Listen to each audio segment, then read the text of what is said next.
ബിജു മേനോനും സുരാജ് വെഞ്ഞാറമൂടും മുഖ്യവേഷങ്ങളിൽ എത്തിയ വിഷ്ണു നാരായണൻ സംവിധാനം ചെയ്ത നടന്ന സംഭവം എന്ന സിനിമയെക്കുറിച്ചാണ് ഈ വീഡിയോയിൽ സംസാരിക്കുന്നത്. ബിജു മേനോൻ അവതരിപ്പിച്ച ഉണ്ണി, സുരാജ് വെഞ്ഞാറമൂട് അവതരിപ്പിച്ച അജിത്ത് എന്നീ രണ്ട് അയൽവാസികൾ തമ്മിലുള്ള പ്രശ്നങ്ങളാണ് നടന്ന സംഭവം പറയുന്നത്. അയൽവാസികളായ അജിത്തും സുഹൃത്തുക്കളും കിട്ടിയ അവസരങ്ങളിലൊക്കെ മദ്യപിക്കുകയും തമാശകളും പറഞ്ഞ് രസിച്ച് ജീവിക്കുന്നവരാണ്.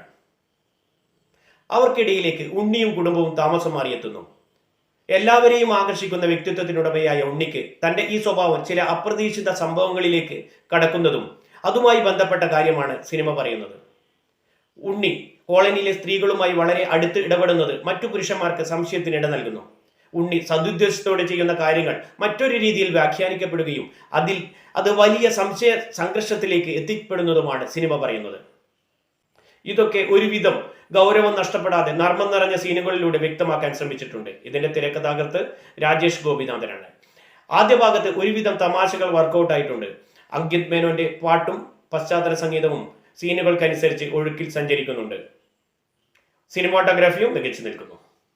ബിജു മേനോൻ, സുരാജ് വെഞ്ഞാറമൂട് അവരവരുടെ റോളുകൾ ഭംഗിയായി ചെയ്തിട്ടുണ്ട്. എല്ലാവരാലും ഇഷ്ടം തോന്നിക്കുന്ന ബിജു മേനോന്റെ ഉണ്ണി, സ്വന്തം ജീവിതത്തിൽ ഭാര്യയ്ക്ക് യാതൊരു വിലയും കൽപ്പിക്കാത്ത സുരാജിന്റെ നെഗറ്റീവ് ഷെയ്ഡുള്ള അജിത്ത് എന്നിവ തന്നെയാണ് പ്രധാന കഥാപാത്രങ്ങൾ. പ്രശ്നങ്ങളിലേക്ക് തള്ളിവിടുന്ന സുധി കോപ്പെ അവതരിപ്പിച്ച ലിങ്കൺ എന്ന കഥാപാത്രം ആ നടനിൽ സ്വതസിദ്ധമായ ശൈലിയിൽ ഭദ്രമാണ്. ലിജോ മോളും ശ്രുതി രാമചന്ദ്രനും അവരവരുടെ റോളുകൾ ഭംഗിയായി നിറവേറ്റിയിട്ടുണ്ട്. ജോണി ആന്റണി, ലാലു അലക്സ് തുടങ്ങിയവരുടെ തമാശ കൊണ്ടുവരാനുള്ള ശ്രമങ്ങളിൽ കുറച്ചൊക്കെ വിജയിച്ചിട്ടുണ്ട്. മറ്റുള്ളവരുടെ സ്വകാര്യതയിലേക്കുള്ള ഒളിഞ്ഞോട്ടങ്ങൾ കൊണ്ടുണ്ടാകുന്ന പ്രശ്നങ്ങൾ ഒരുവിധം പറഞ്ഞു തീർക്കാൻ തിരക്കഥയ്ക്കും സംവിധായകനും സാധിച്ചിട്ടുണ്ട്. ഈ സിനിമ വൺ ടൈം വാച്ചബിൾ ആയിട്ടാണ് എനിക്ക് തോന്നിയിട്ടുള്ളത്. ഒരു ഓക്കെ ഫീൽ. സിനിമ കണ്ടവരാണെങ്കിൽ അഭിപ്രായം കമന്റ് ചെയ്യുക.